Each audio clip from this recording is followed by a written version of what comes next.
nós estamos no ar com o programa Presença Espírita, hoje uma quinta-feira ao vivo, aqui pela Rede TVM. Lembrando que o programa Presença Espírita é o programa que leva até você a visão espírita a respeito da vida e de seus valores. E nós estamos no nosso 9º ano, maio foi o mês do nosso aniversário, nós ainda estamos comemorando essa data. O início da nossa 9ª temporada aqui na TVM. Nossa 9ª temporada, foram mais de 400 programas que nós fizemos, sempre com o intuito de trazer a luz da doutrina espírita para explicar as várias questões da nossa existência. Porque muitas vezes nós andamos, Maurício, pela nossa existência, distraídos das coisas da alma. É lógico que as dificuldades do dia a dia, os embates do dia a dia, a correria para o nosso sustento, para a obtenção do pão de cada dia, é natural para todos nós. Mas há que ter um ponto de equilíbrio, porque nós somos almas que nos nutrimos das coisas do espírito, nós temos que ter a nossa espiritualidade, a nossa religiosidade em alta, a nossa conexão com Deus, porque são esses valores que sustentam a nossa existência na Terra, já que a matéria é transitória e o adágio popular de que nada levamos dessa vida é uma realidade totalmente real, vamos usar aqui um exagero de linguagem, mas é uma realidade, e o tempo na Terra, perto da eternidade da vida, é um piscar de olhos. Assim nós temos que ter esse balanço de valores. Talvez porque muitas das vezes, Silvia, nós nos encostamos ou usamos como apanágio, como desculpa, o não entendimento daquilo que acontece depois da morte do corpo físico. Eu não sei o que acontece, então eu tenho que viver a vida enquanto eu sei que ela está por aqui. E aí muitas das vezes, utilizando ainda do outro adágio popular, né, da vida nada se leva, de eu tenho que aproveitar aqui enquanto estou aqui. E a gente vai utilizando dessas expressões numa falsa ignorância ou num não querer aprofundar-se nas coisas da morte, abraça-se num tabu, num medo, num desconhecido, desnecessário, na verdade, para que nós vivamos descompromissados com, como você disse, de uma forma poética, com as coisas da alma, que na verdade são as coisas de nós mesmos, efetivamente. Porque o corpo que hoje dispomos não é nosso.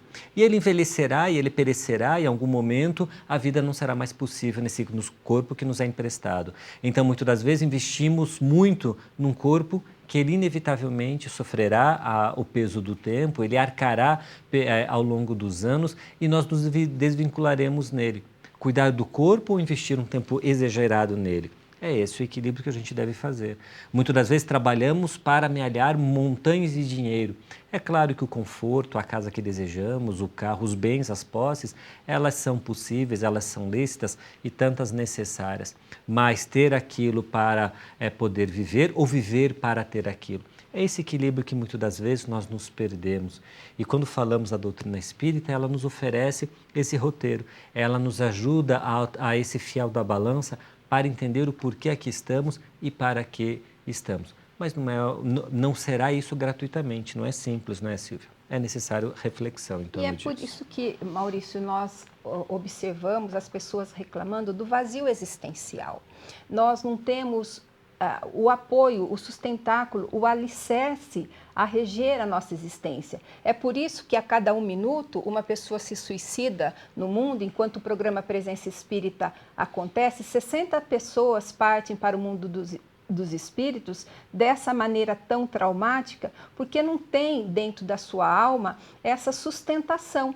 E nós nem falamos no rótulo religioso, né? Mas realmente nessa ligação, nessa espiritualidade íntima, na religiosidade, nessa ligação que temos com o mais alto e dessa certeza que nós temos que somos amparados na nossa vida, que todas as provações têm a sua razão de ser, que todos os sofrimentos são explicados, essa certeza que temos de que a morte não existe, que não adianta nós partirmos para o suicídio, porque nós vamos nos encontrar vivos do outro lado da vida e que a vida tem um significado. Nós estamos aqui para um propósito. A finalidade da existência e o buscar a existência é fundamental para cada um de nós. Quando nós falamos dessas taxas de suicídio, que a Silvia citou há pouco, nós percebemos que parece que, um tanto incoerente, as maiores acontecem não nos países menos desenvolvidos, não no coração da África ou nos rincões de pobreza da América Latina, mas ela acontece muito delas em países onde tecnologicamente e economicamente nós classificamos como desenvolvidos. E moralmente, como é o desenvolvimento desses países? Porque se é tão bom viver nesses países, por que taxas de suicídio tão elevadas? Aí percebemos de que as coisas para a vida, elas não se constroem somente com aquilo, com o bem-estar social, com um conforto material, com a não preocupação das dificuldades ou dos perrengues da existência, materialmente falando. Vamos perceber que os desafios da existência, eles inevitavelmente passam pela solução das questões íntimas que trazemos na alma. Não cometemos suicídio por questões pela falta do dinheiro ou pela falta do emprego ou pela conta que não pagamos. Não é esse o único motivo.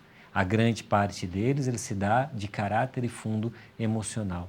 Pela vacuidade, pelo vazio que muitas das vezes caminhamos pela existência, pela não resposta aos nossos anseios. Quando não, pela falta de referência moral para nós nos conduzirmos.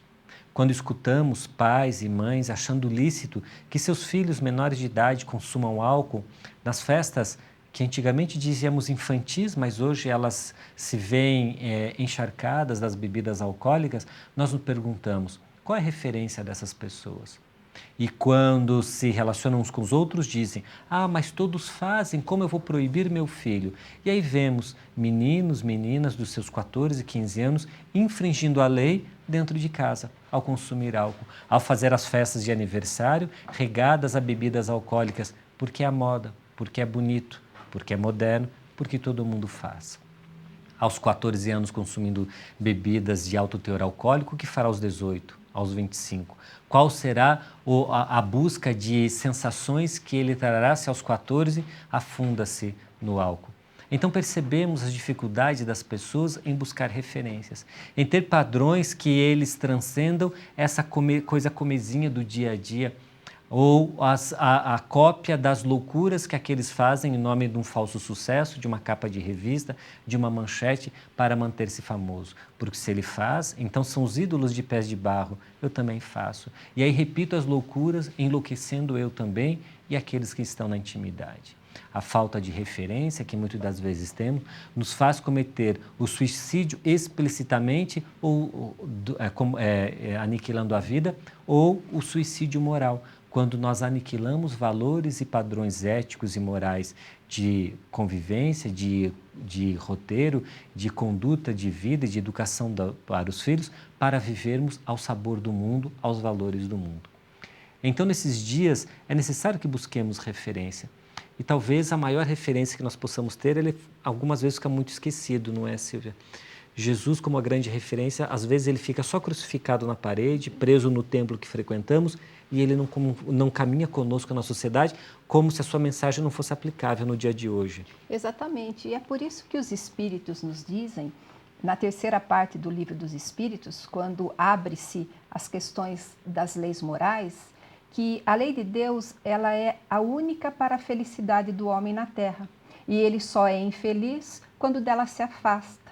E não houve na Terra outro espírito, outro enviado, que explicitasse tanto no seu comportamento, no seu exemplo, na sua vivência entre nós, que Jesus, mostrando quais são os padrões de comportamento. Ele deixou para nós exemplos que, se seguirmos, com certeza, não nos livraremos dos problemas inerentes à existência na Terra.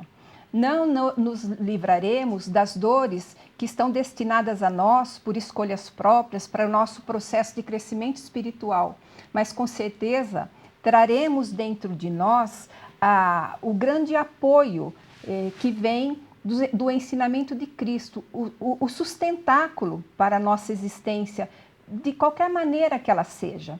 E nós não podemos esquecer que dentro do lar, os filhos seguem os passos do pai. Os filhos, eles estão mergulhados no psiquismo da casa criado pelos pais, que são a referência para os filhos. Então, quando nós vivemos dentro da moral de Jesus, praticando o bem, lutando para a melhoria interior, porque muitas vezes, quando nós falamos de seguir os ensinamentos de Jesus, nós confundimos muitas pessoas que nós deveremos ser pessoas extremamente religiosas, que frequentemos muito os nossos templos religiosos, e não é disso que nós estamos falando. Isso faz parte também, mas não é exatamente disso. Mas da religiosidade que cerca a família, do exemplo da moral e de como os pais podem influenciar a vida de seus filhos só pelos seus próprios comportamentos. É uma postura muito piegas que muitas das vezes nós nos colocamos porque não nos convencemos internamente, queremos nos convencer externamente. Então nos abraçamos a externalidades da religião que abraçamos. Então fazemos questão de que os outros percebam, e aí discursamos em todo o momento, exteriorizamos em toda hora, fazemos questão de convencer os outros quando na verdade é um sintoma psicológico de que nós não estamos convencidos. Quando a religiosidade, quando o cristianismo interioriza em nós, as nossas ações modificam e as pessoas vão perceber no silêncio dos nossos atos de que o Cristo agora vive em nós. Não precisando discursar, não precisando tê-lo pendurado ao pescoço, estampado à camiseta ou propagado aos quatro ventos através do discurso, mas é através dos atos, das nossas ações que Jesus irá nos acompanhar, que nós nos tornaremos cristãos. No mais, é um pieguismo desnecessário quando queremos convencer aos outros, no exercício que ainda não fizemos de nos autoconvencer, de viver com Jesus. E hoje é o nosso programa especial de perguntas e respostas, porque hoje é a última quinta-feira do mês de maio.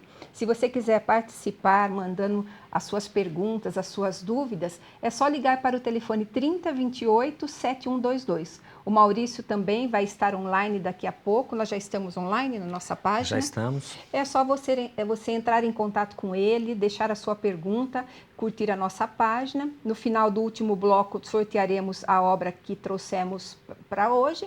Mas agora a gente tem que fazer um intervalo. Aproveite se você está nos acompanhando nessas quinta-feira, quando é ao vivo, para mandar sua pergunta agora.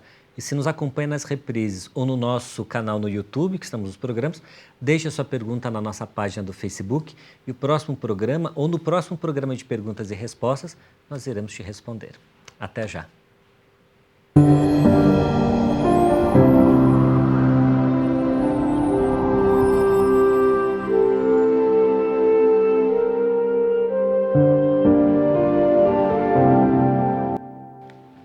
Olá, estamos de volta com o programa Presença Espírita, o programa que leva até você a visão espírita a respeito da vida e dos seus valores.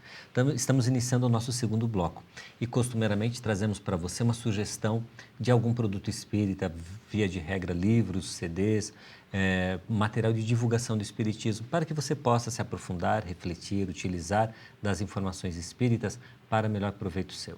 E hoje trazemos um livro que a gente poderia dizer quase um clássico da literatura espírita, porque ele o formato e a maneira como ele foi escrita é para leituras de reflexão, de meditação, de conforto. Quando Emmanuel André Luiz utiliza da mediunidade do Chico para escrever um livro que ele chama de Agenda Cristã. Conceitos que um cristão deveria ter ou deveria ter em mente, ou sempre reflexões importantes para um cristão. Então são 50 capítulos que André Luiz, em frases sintéticas, compõe a cada capítulo em torno de um tema, como por exemplo a solicitação fraterna, irmãos em perigo, nas convenções, ajuda sempre, em verdade, medicamentos evangélicos, e assim, em torno disso, vai escrevendo André Luiz, por exemplo, ajuda sempre, não tema. Jamais desespere, aprenda incessantemente, pense muito, medite mais, fale pouco, retifique amando, trabalhe feliz, dirija equilibrado, obedeça contente. E assim vai André Luiz nos dando conselhos, nos alertando, nos apontando esta ou aquele caminho. Este livro, Agenda Cristã, são 50 capítulos, mas cada capítulo, mensagens de 1 ou 2 páginas em que lemos rapidamente para nos trazer por longos momentos de reflexão, de aprendizado, de meditação. Excelente para lermos quando fazemos o Evangelho no lar, antes de dormir, numa fila de espera, no carro, no momento onde temos oportunidade de uma breve reflexão, meditação. A sugestão que a gente tem, o livro Agenda Cristã, de André Luiz, Francisco Cândido Xavier. Se você achou interessante a nossa dica de leitura, busque esse livro. São inúmeras as bibliotecas em casas espíritas e também algumas livrarias que vendem esse livro. Aqui em Ponta Grossa, a gente sempre sugere, são 2 as livrarias que funcionam em horário comercial aqui. A Livraria Espírita Educadora, que fica na Rua Santos Dumont 620, no centro de Ponta Grossa, ou a Feira do Livro Espírita, que acontece, está instalada no Shopping Antártica, no piso, entrada pela Rua Santos Dumont, também aqui no centro de Ponta Grossa. Você vai encontrar livros, DVDs, CDs, inúmeros produtos que você pode utilizar e trazer benefício para você em torno da doutrina espírita e da mensagem espírita. Se você prefere comprar pela internet, a gente sugere que você acesse livrariamundoespírita.com.br, que é a livraria virtual da Federação Espírita do Paraná. Você encontrará essa obra e muito mais. E ainda, numa última possibilidade, se você está acompanhando o nosso programa na quinta-feira, quando ele é ao vivo, deixe seu contato conosco, deixe a sua mensagem, deixe o seu contato ou através do Facebook ou através do telefone aqui da Rede TVM. E aí, então, nós faremos um sorteio no último bloco. Quem sabe esse livro pode ser seu. Livros assim são sempre úteis, não é, Silvia? São muito bons de ler, fala. A gente tem que raciocinar em cima de cada frase, na verdade, não é, Maurício? Porque parece um livro leve, mas sempre tem uma mensagem profunda para a nossa reflexão. Que esse é o que ele tem de melhor, né? Porque ele é fácil de ler, mas quando a gente lê, a gente tem material para longos momentos de reflexão. Maurício, hoje é nosso programa de perguntas e respostas e nós estamos vivendo um mundo um tanto conturbado. As notícias que nós vemos pela televisão, pelos jornais, na internet, são muitas vezes notícias tristes. Eu te pergunto o seguinte: o mundo está menos tolerante? As pessoas estão menos tolerantes? Como desenvolver, como sermos mais tolerantes em relação ao próximo, inclusive dentro da nossa casa, né? Que a gente não é tolerante. Começa em casa e extrapola-se na rua, não é, Silvia? É claro que nós nos acotovelamos com mais pessoas cada vez mais. Somos 7 bilhões de habitantes no planeta. Há pouco tempo éramos 5, 3 bilhões. Então, é claro que frequentamos são mais pessoas, as cidades maiores, as conglomerações maiores, convivemos com mais pessoas, sem falar fisicamente, quando ainda virtualmente. Convivemos com muitas pessoas virtualmente. Vemos a opinião de alguém, a posição de outro, a sua postura política, os seus valores morais, a sua opinião sobre aquilo e aquele outro. Então, estamos nos acotovelando fisicamente ou virtualmente com muita gente no tempo todo. E aí, a tolerância que não tínhamos mostra-se mais explicitamente, porque ninguém perde aquilo que não possui. Então, ninguém perde aquilo que possui. Então, se a gente perdeu a paciência, na verdade, a gente não tinha paciência para aquela situação limite que fomos expostos. Se perdemos a tolerância, na verdade, nós não tínhamos a tolerância para aquela situação que fomos colocados. Então, o mundo e a sociedade vêm colocando à prova os limites da nossa tolerância.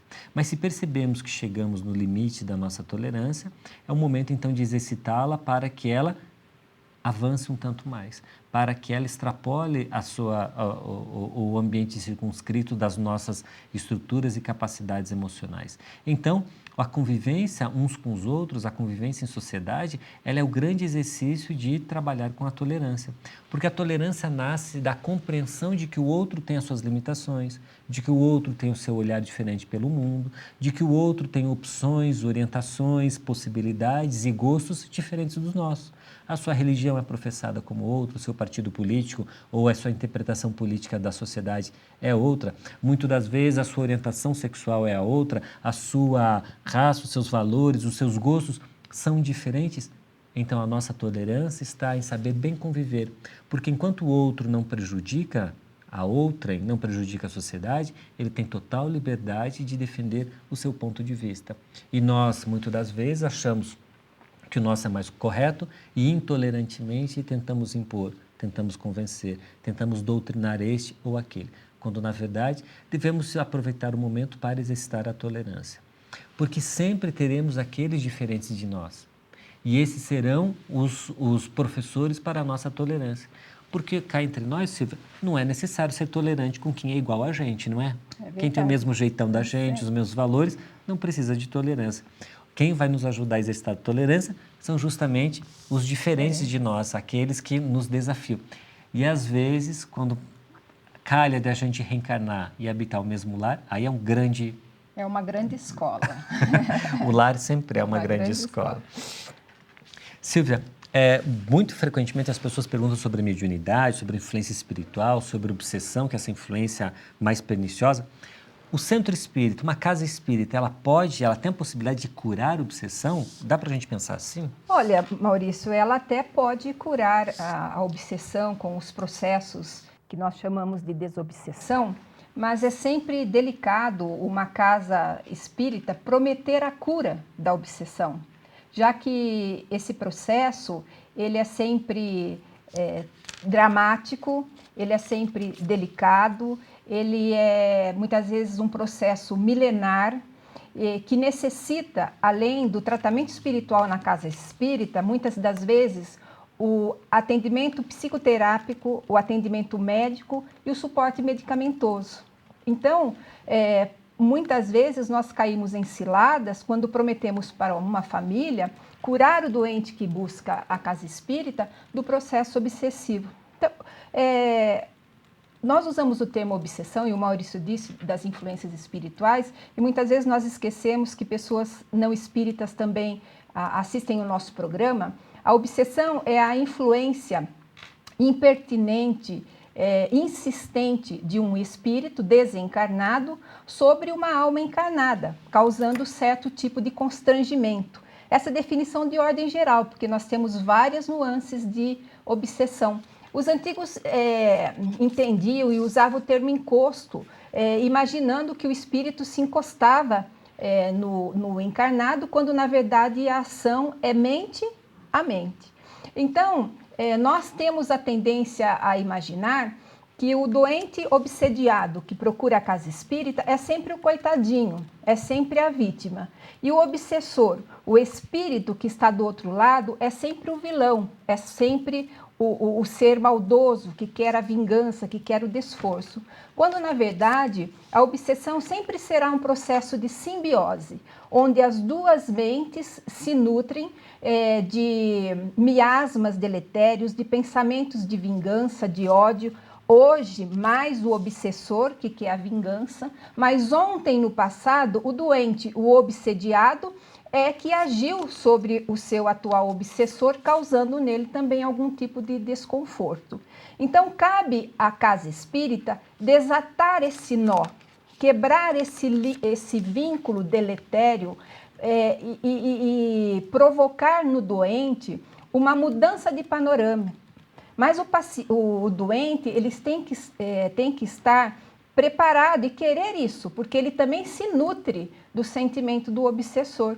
Então, na casa espírita, nós devemos atender o obsediado, o sofredor, criando novas perspectivas, criar o vínculo deletério e mostrar novos vínculos benéficos, de mudança interior, de mudança de comportamento, de crenças que ele não tinha antes, como da existência dos espíritos, da influência dos espíritos, mostrar a necessidade dele trabalhar com o seu coração no trabalho do bem, da caridade, enfim, ajudar na mudança do paradigma do doente e muitas das vezes da família.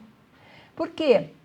Por mais que a equipe espiritual daquela casa espírita, tanto a equipe dos desencarnados quanto a equipe dos médios encarnados, sejam boas e eficientes, a cura da obsessão sempre corre por conta do doente, do obsediado.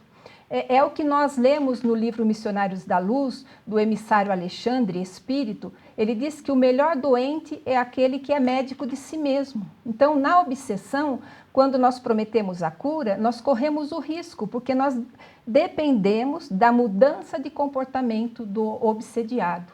Mas, logicamente, que conseguimos grandes conquistas com o tratamento espiritual. No entanto, como sempre os espíritas dizem, afasta-se um obsessor e se nós não mudamos o nosso padrão mental, os nossos desejos, as nossas aspirações. Se nós não cuidamos da nossa casa, o alheio toma conta da nossa casa. Então é necessário realmente nós cuidarmos da nossa mente, do que pensamos, do que desejamos, do que almejamos, como agimos, criando um psiquismo favorável em torno da nossa vida, para que os espíritos que se encostem em nós sejam espíritos bons, seja o nosso anjo da guarda, seja protetores que nos induzem a fazer o bem, para que a nossa vida fique mais tranquila, porque as influências espirituais, elas acontecem em todos os lugares, sejam lugares onde habitam os espíritas ou os crentes de outras religiões. E agora nós vamos fazer um intervalo, você continue mandando as suas perguntas, curtam o programa ali com o Maurício, concorram ao livro. Nós voltamos já para o terceiro bloco do programa Presença Espírita.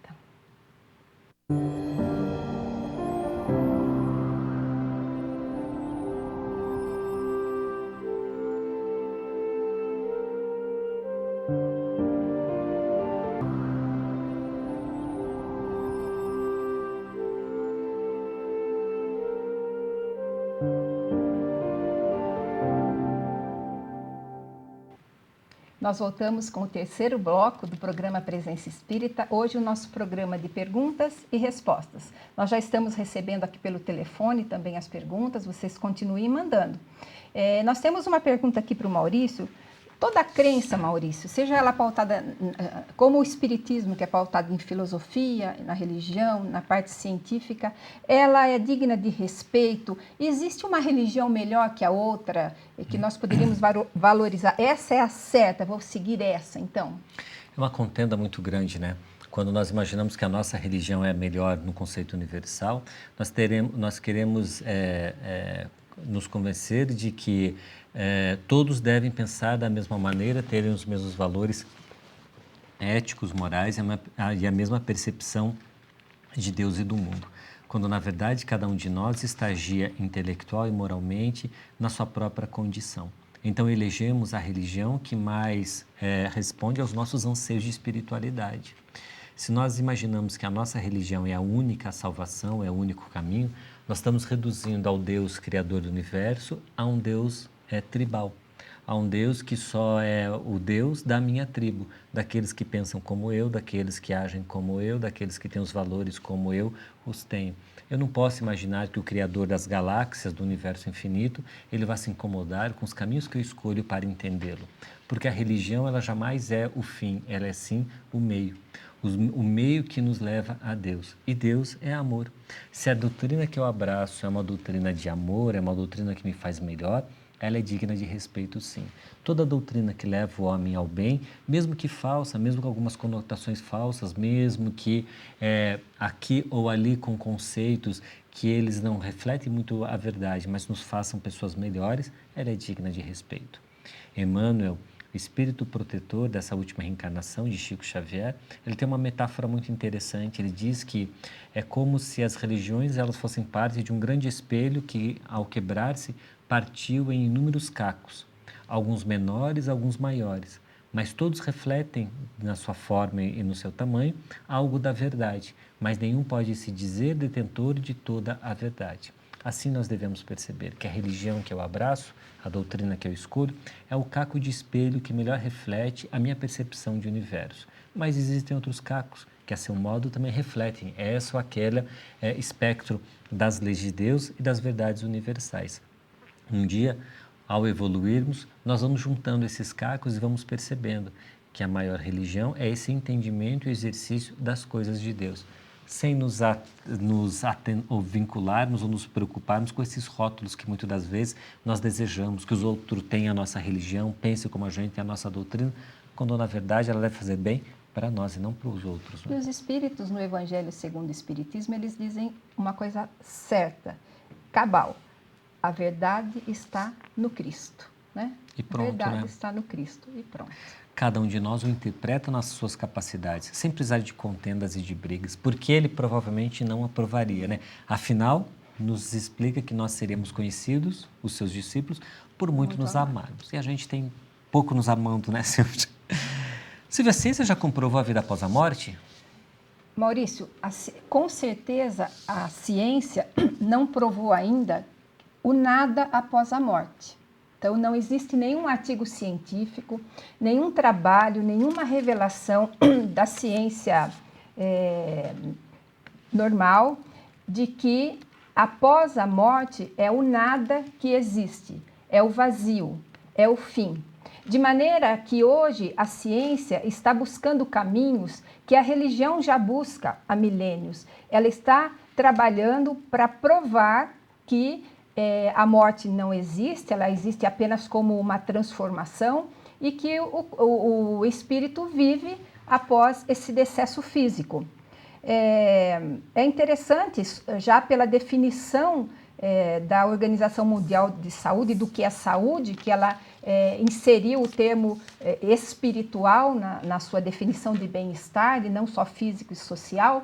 Mas quando nós buscamos no CID-10, o Código Internacional de Doença, que universalizou todas as doenças num código de números e letras, de maneira que a mesma doença classificada aqui no Brasil por um número, na China também essa doença tem o mesmo número. E nós encontramos no CID-10, que é manipulado por médicos, dentistas e profissionais da área da saúde, o código F44.3, que diz respeito aos estados de transe e influências espirituais. Ora, se a medicina já admite estados de transe e influências espirituais, é porque os espíritos existem. A ciência está buscando a explicação de fenômenos. Quem rege as divisões celulares?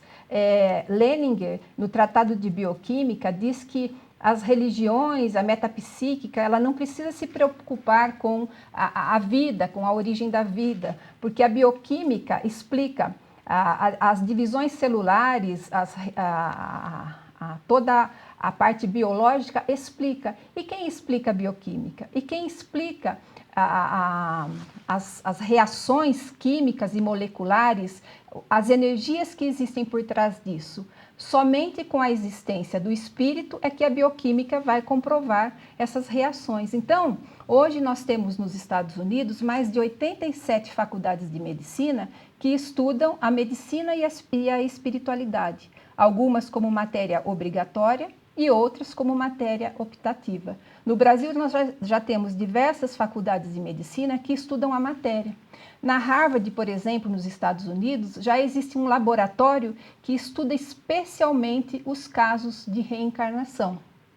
No Arizona, temos laboratórios que estudam vida após a morte e grandes empresas já estão por trás dessas investigações e dessas pesquisas. E, Maurício, nós não precisamos ir muito longe.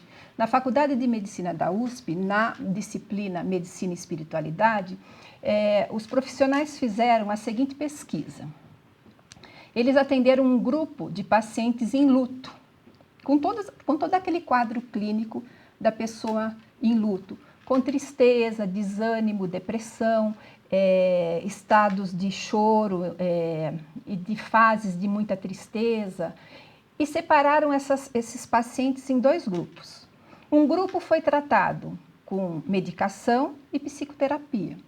O outro grupo foi tratado com medicação, psicoterapia e foi pedido para esses pacientes imaginar apenas que a vida existe após a morte e que em algum momento essa pessoa vai encontrar com o ente querido que já morreu. Só pelo fato desse grupo pensar numa hipótese de que a vida existe após a morte, a resposta à medicação e à psicoterapia foi mais rápida e esses pacientes saíram do luto muito mais rapidamente que o grupo que só tomava medicação e era tratado com psicoterapia. Então a gente percebe que a ciência está em busca de explicações porque ela chega até um nível de investigação e de conhecimento que depois ela não tem onde buscar explicações. Mas a crença na vida após a morte, a gente poderia dizer que é uma questão de foro íntimo, não é? E existem também, Silvia, inúmeros pesquisadores da terapia de vidas passadas, que através de hipnose vai explorando o inconsciente e depois eles vão buscando essas informações, se elas casam com fatos reais, né? Existem registrados, no Brasil, Hernani Guimarães Andrade fazia muito isso, nos Estados Unidos são vários os pesquisadores, né? Então, as evidências estão aí, né? Estão aí. E a questão é que nós acreditamos ou não de acordo com aquilo que nós sentimos intimamente. O homem foi à Lua em 1969, a ciência comprovou, e muitas pessoas acreditam até hoje que foi truque televisivo. Então vai haver um momento que a ciência, nos jornais das televisões, a ciência vai falar que descobriram explicitar sobre a reencarnação, provar, e muitos de nós não acreditaremos porque somos turrões ainda, e quem sabe só depois que passarmos para o lado de lá é que a gente vai falar, poxa, a Silvia e o Maurício tinham razão lá, falavam que a vida... doutrina espírita tinha razão. Mas sabe que o Brasil é um país com maioria reencarnacionista. As pesquisas dizem que mais de 50% da população brasileira ela acredita na reencarnação. Então, não precisa mudar de credo, né? Não. Acho que a crença na reencarnação nos dá um consolo tão grande que não precisa mudar de religião, de credo, pois os budistas o são, os hinduistas o são, podemos ser. É crença milenar e também é lei da vida, né, Maurício? Acreditando ou não... É lei da vida. É lei da vida. Bom, existe destino? O que nós podemos dizer daquelas pessoas que parecem que são perseguidas pelo... Vamos usar um termo meio pejorativo aqui, o azar, as coisas... A má sorte, a má né? sorte, as coisas não dão certo, tudo que faz, parece que ela sai de um buraco para cair no outro. Isso é destino? Isso já estava previsto? Ou são consequências naturais da vida? A gente não pode dizer que na vida tem fatalidade, de maneira nenhuma. Mas, muitas das vezes, nós reencarnamos com planejamentos reencarnatórios para, por exemplo, ter sempre uma vida economicamente mediana, difícil, onde a gente sempre tem que labutar, ralar. A gente, por mais que faça, por mais das nossas competências, nós nunca vamos enriquecer. Parece que sempre dá algo errado. Isso não é uma sina, um destino, um azar. É uma programação reencarnatória, porque para essa encarnação necessitamos o compromisso, a disciplina, o trabalhar. Outras vezes é no campo da saúde, outras vezes nas situações amorosas.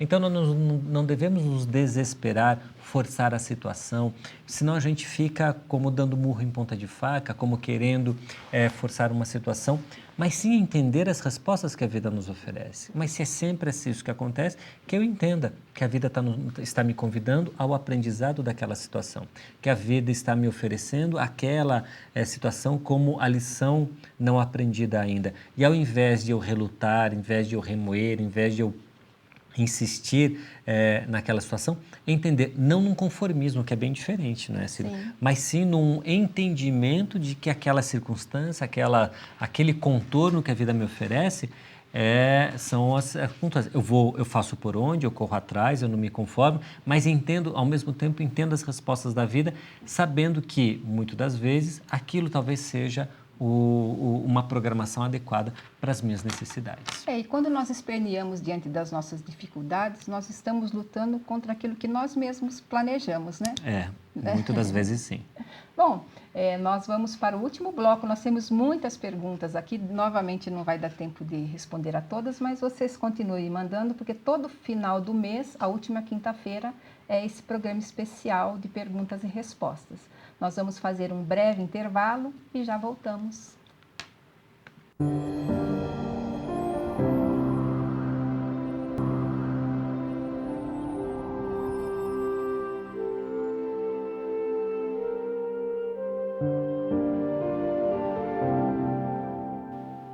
E agora nós voltamos com o último bloco do programa Presença Espírita, programa de perguntas e respostas.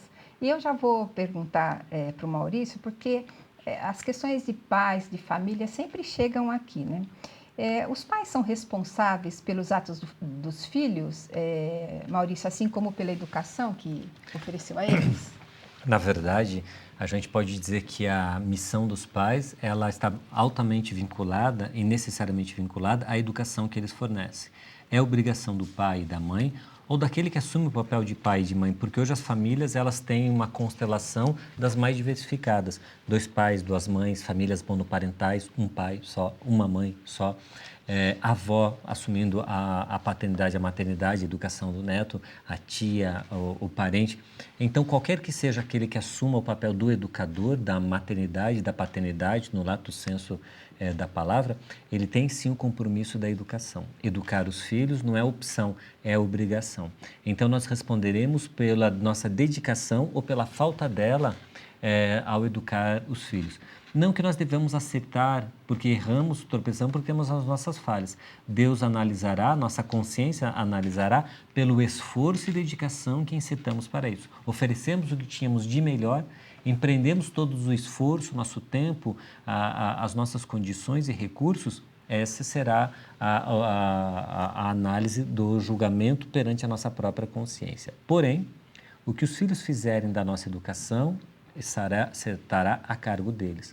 Um pai e uma mãe dedicados e um filho drogadito, um filho moralmente comprometido, não é responsabilidade dos pais se esses se empenharam com todos os recursos que dispunham. É a responsabilidade do filho. Então, a nossa análise será sempre sobre aquilo que educamos e investimos com os filhos, e não sobre aquilo que os filhos porventura fizeram ou malbarataram a educação que oferecemos. Nisso, eu gostaria de emendar uma pergunta aqui que nos enviaram também. Se o filho adotivo ele tem algum vínculo com os pais que adotaram, um vínculo espiritual, uma programação espiritual, existe esse vínculo? Maurício, na verdade, se nós pensarmos bem, todos nós somos adotados. Porque a nossa paternidade, ela vem de Deus. E os pais aqui na Terra, eles são sempre transitórios. Hoje nós podemos ser filhos de fulano e fulana e na outra encarnação de outras pessoas. Então, por que eu falo que todos nós somos adotados? Porque essa aceitação do compromisso dos nossos pais em nos receber, ela pode ser antes de nós reencarnarmos ou depois de nós reencarnarmos aqui na Terra. Mas a família destinada, a família destinada a nós chegaremos. Muitas vezes pelo útero da mãe biológica e outras vezes pelo útero de uma outra mãe, mas nós chegaremos de qualquer maneira à família nos foi destinada para a nossa evolução, porque é aquele núcleo que é o melhor núcleo para o nosso desenvolvimento moral, intelectual, espiritual. Tanto que Emmanuel, no livro psicografado por Chico Xavier chamado Emmanuel, o livro, ele diz que as crianças adotadas, elas devem saber que são adotadas o mais rápido possível, porque elas nasceram para passar por aquela experiência. Então, elas terão aquelas perguntas interiores, por que minha mãe me abandonou, ou por que essa mãe me aceitou, e todo esse contexto espiritual é que vai provocar o seu crescimento. Então, esconder do filho adotado que ele é adotado é impedir que ele cumpra a sua programação, a sua grande experiência, a sua vivência que o levará ao crescimento. Então, é claro que ambos os filhos, biológicos ou não, são filhos, devem ser tratados como filhos e fazem parte do núcleo espiritual, tanto que muitas vezes o filho adotivo tem vínculos espirituais muito mais fortes com os pais do que os filhos biológicos. Isso é muito bonito, né? A adoção. É uma capacidade de amar que não está desvinculado de qualquer obrigação que muitas das vezes a gente possa imaginar. Não é uma opção realmente de buscar ao seu filho a alma que ele está programada para o processo de vínculo e educação. Silvia Solange pergunta aqui, quer saber por que algumas vezes na noite de sono a gente se sente meio que sufocado, envolto em energias pesadas, pedindo socorro e não consegue se libertar, e ainda acordamos cansados, com sensação de mal dormido. Por que acontece algumas vezes isso com a gente? Bom, os espíritos, Kardec já estudou os processos do sono, foi orientado nesse sentido há mais de 187 anos, e 158 anos, e a ciência estuda o sono há 60 anos apenas. Então, essas informações dos espíritos são muito importantes, de que no momento do sono se afrouxam os laços que nos unem ao corpo físico e nós alçamos a pátria espiritual. Então, enquanto o sono fisiológico acontece o descanso fisiológico acontece durante o sono, o espírito está na pátria espiritual se alimentando das energias para a alma. Então, há uma sincronicidade entre o sono fisiológico e o trabalho espiritual da alma que está liberta parcialmente do sono. E é muito paradoxal isso, porque nós imaginamos que o corpo físico, ele descansa no momento do sono, mas não só apenas descansa, ele aciona mecanismos de reposição. Então, quando nós dormimos, o corpo físico consolida a memória, libera hormônios como o hormônio de crescimento, repõe as peças, faz uma reposição de células, ele trabalha na melhora da máquina, porque o corpo é a máquina. E passados 7, 8 horas de sono fisiológico, o corpo reclama a presença do espírito novamente, porque é o espírito que vai comandar a máquina. Então, há uma sincronicidade do sono fisiológico, do trabalho do corpo físico, do trabalho do espírito, para que no outro dia os dois elementos eles estejam aptos para a vida. Então, o corpo, durante a ausência parcial do espírito, ele faz uma revisão, quando nós levamos o nosso carro para revisão, para ver que peça precisa trocar, o óleo que vai trocar, é isso que o corpo faz, metaforicamente falando. E ele fica apto novamente para o novo dia da vida. Então, quando esse processo de reposição termina, o espírito é chamado a tomar conta da máquina e ele acorda. E aí nós acordamos maravilhosamente descansados, refeitos, com energias espirituais para o nosso dia a dia, felizes. Por que acontece, então, a sensação de cansaço, o medo, os microdespertares, a sensação de perseguição quando nós dormimos? Bom, muitos de nós não nos preparamos para o sono.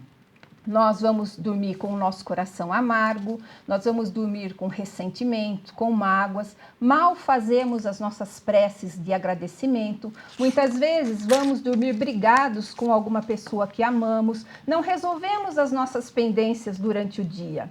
E o espírito, ao acordar do outro lado, nesse mecanismo de separação parcial, ele acorda muitas vezes em regiões sombrias, onde ele faz conexão com espíritos da mesma faixa vibratória, espíritos que nos perseguem, que brincam conosco pelo nosso estado de mágoa.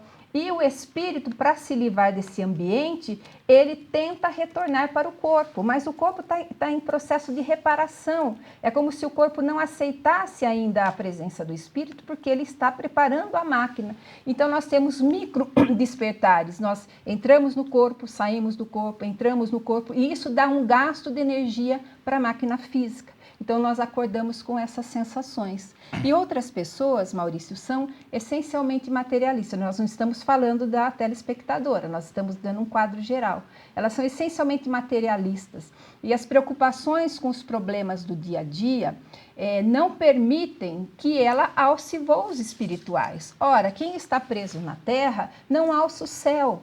Então, nós ficamos apegados ao corpo físico, não permitimos que o corpo faça esse mecanismo de reparação e o corpo não fica preparado para o novo dia de vida. E aí nós acordamos cansados, extenuados, com sensação de perseguição.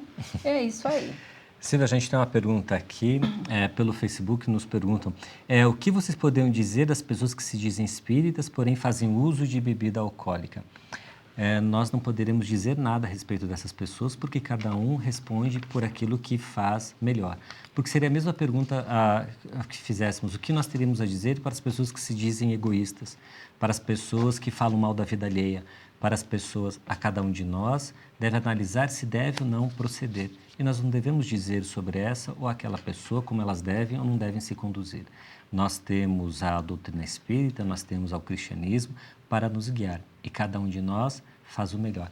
Muitas pessoas perguntam, devo ser vegetariano, as pessoas vegetarianas são mais evoluídas. E a gente sempre tem o clássico exemplo, né, Silvia? Hitler era vegetariano e o Chico Xavier comia carne. E aí a gente fala assim, vale a pena ser vegetariano e ser mal?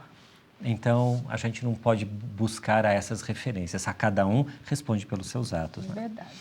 Bom, vamos para o nosso sorteio? Então, vamos lá. Temos inúmeros telespectadores nos contando pelo Facebook bastante, pelo telefone aqui da Rede TVM. Sempre agradece muito a participação das pessoas, não é, Silvia? E quem foi sorteada dessa vez foi a Jana Javorski. Parabéns, Jana, você contactou-nos pelo Facebook e você pode buscar o seu livro na Livraria Espírita A Educadora, na Rua Santos Dumont 620, anexo à Sociedade Espírita Francisco de Assis. Em reforma, por esses dias, para logo mais mudar num prédio melhor, instalações melhores, mas você vai achar o seu livro do mesmo jeito lá. Parabéns aí, boa leitura, Jana. Maurício, nós vamos terminar o programa Presença Espírita, mais uma quinta-feira, e nós agradecemos por sua audiência, que todos tenham uma excelente semana, fiquem com Deus e até o próximo programa. Obrigado pela sua companhia, por estar conosco em mais um programa Presença Espírita. Desejamos a você uma excelente continuação de semana, muita paz e até o nosso próximo programa.